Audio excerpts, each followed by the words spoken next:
Today I'm going to be reviewing and unboxing this photo paper. It comes with 100 sheets. I like to thank Inkjet company for sending this out for reviews. Let's go ahead and check it out. So today I'm actually going to be taking the paper out. I'm going to be showing you what to expect when you receive these glossy inkjet sheets. Let me go ahead and take off the plastic. So these are single-sided printing papers for inkjet printers.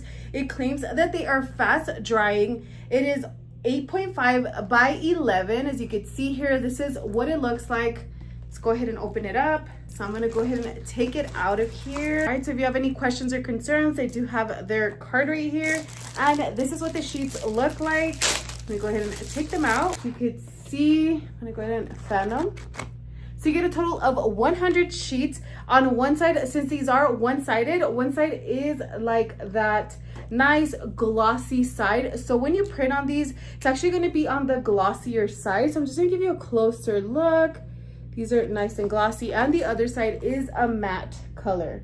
So this other side is the matte color, so therefore you are able to identify the glossy side and the matte side.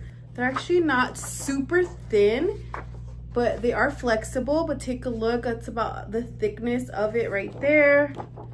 Very nice paper. So if you've been on the lookout for a pack that comes with multiple glossy sheets, this one is 100 pack, then definitely check this one out. I'll go ahead and link it down below for you so you can check it out for yourselves. And also, if you're not already, make sure to like and follow for more video reviews.